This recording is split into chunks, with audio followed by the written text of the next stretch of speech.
তরুণ তরুণীর অসামাজিক কার্যকলাপের অভিযোগে ফাস্টফুড ও রেস্টুরেন্টে পুলিশের অভিযান, সিসিটিভি ফুটেজ জব্দ, চোরাই মালামাল ক্রয় বিক্রয়ের অভিযোগে 10টি অবৈধ ভাঙারি দোকান বন্ধ।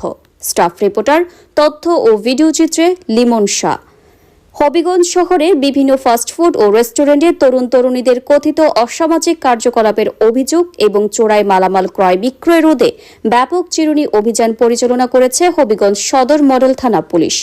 মঙ্গলবার 21 জুলাই দুপুর থেকে বিকেল পর্যন্ত সদর মডেল থানার officer in charge OC Mohammad Jahidul হকের নেতৃত্বে শহরের বিভিন্ন এলাকায় এই অভিযান পরিচালিত হয়।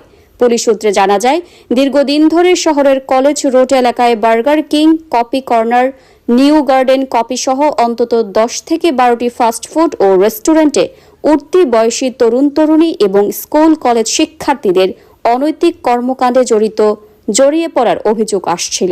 এসব অভিযোগের ভিত্তিতেই অভিযান চালানো হয়। অভিযানকালে বিভিন্ন প্রতিষ্ঠানের সিসিটিভি ফুটেজ ও প্রয়োজনীয় তথ্য সংগ্রহ করা হয়েছে।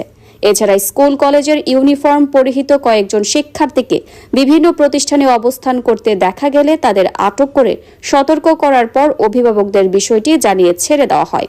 পুলিশের দাবি, কিছু অসাধু ব্যবসায়ী অতিরিক্ত লাভের আশায় শিক্ষার্থীদের দীর্ঘ সময় কেবিনে অবস্থানের সুযোগ করে দিচ্ছেন। এমনকি অভিযোগ রয়েছে কোথাও কোথাও সিসিটিভি ফুটেজ ব্যবহার করে শিক্ষার্থীদের ব্ল্যাকমেলেরও চেষ্টা করা হয়। এইসব অভিযোগের সত্যতা যাচাই করতেই অভিযানটি পরিচালিত করা হয়েছে। এদিকে একই দিনে শহরের কোর্ট স্টেশন, পোদ্দার বাড়ি, 2 নম্বর পুল, চৌধুরী বাজার, কামরাপুর এবং খোয়াই নদীর রামপুর এলাকা সহ বিভিন্ন স্থানে অবৈধ ভাঙারি দোকানেও অভিযান চালায় পুলিশ। অভিযানে কাগজপত্রবিহীন 10টি ভাঙারি দোকান বন্ধ করে দেওয়া হয়। এ সময় অন্তত 5 জন দোকান মালিক পালিয়ে যান। বিভিন্ন দোকান থেকে সরকারি ও বেসরকারি প্রতিষ্ঠানের চোরাইকৃত বলে সন্দেহ করা পুলিশ বিপুল পরিমাণ মালামাল জব্দ করা হয়েছে বলে জানিয়েছে পুলিশ। স্থানীয় সচেতন মহলের দাবি, অবৈধ ভাঙারি ব্যবসা নিয়ন্ত্রণ করা গেলে চুরির ঘটনাও অনেকাংশে কমে আসবে।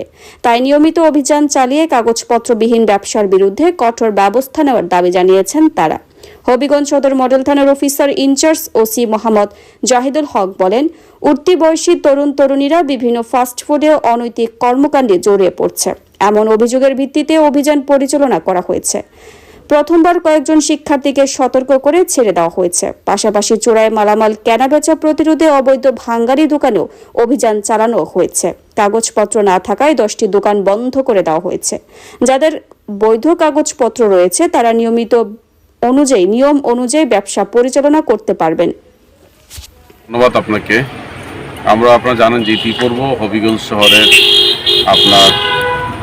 ব্যাঙ্গের ছাদার মতো বিশেষ করে বাঙালির দোকান গড়ে উঠেছে। আমরা ইতিপূর্ব অফিসার ফোর্সেস নিয়ে আমরা বিভিন্ন দোকানে বাঙালি দোকান অভিযান করেছি। বিশেষ করে যে শহর এলাকায় যে চোরাই মালগুলো নাকি বাঙালি দোকানে বিক্রি হয়ে থাকে, আমরা ইতিপূর্ব এইসব দোকান থেকে আমরা চোরাই মাল উদ্ধার করেছি। তাদের বিরুদ্ধে আমরা নিয়মিত মামলা দিয়েছি, গ্রেপ্তার করেছি, বিজ্ঞাত সুবদ্ধ করেছি।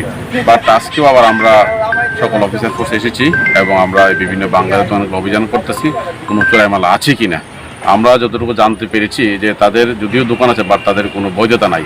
যেহেতু তাদের কোনো বৈধতা নাই, আমরা তাদেরকে ওয়ার্নিং দিয়েছি, সতর্ক করেছি যাতে কোনো ধরনের কোনো অবৈধ মালামাল সেই দোকানে রাখা না হয়। এটা হলো আমাদের মেসেজ। যদি ব্যবসা করতে চায় তাহলে বৈধভাবে ব্যবসা করবে, অবৈধভাবে ব্যবসা করতে পারবে না। আর আমি যতটুকু জানতে পেরেছি বাঙালি ব্যবসায়ী এই চোরগুলোকে প্রশ্রয় দেয় এবং চোরাচুরি করে সে মাল কিন্তু বাঙালি দোকানে বিক্রি করে। যদি বাঙালি দোকান কন্ট্রোল করা যায় তাহলে আমার বিশ্বাস যে হবিগঞ্জ শহরে অনেকটি চুরিও কমে যাবে। এবং আমরা ইতিপূর্বে বিভিন্ন অভিযান করার কারণে অনেকটা চুরি নিয়ন্ত্রণ হয়েছে। আমরা চেষ্টা করতেছি যে আমাদের অভিযান অব্যাহত থাকবে, যাতে অন্তত পক্ষে এই বাঙালি দোকানের অভিযানের ফলে যদি চোরটা কমানো যায়, আমার মনে হয় অনেকটা শহরবাসী উপকৃত হবে। রাজনীতি, অর্থনীতি, সংস্কৃতি, আন্তর্জাতিক, বিনোদন, খেলাধুলা, টকশো সহ দেশ বিদেশে সব খবর তুলে ধরতে এক ঝাঁক মেধাবী সাংবাদিকদের নিয়ে অনলাইন ও ডিজিটাল প্ল্যাটফর্মে আমাদের ফেসবুক পেজটি ফলো দিয়ে ও ইউটিউব চ্যানেলটি সাবস্ক্রাইব করে সাথে থাকুন।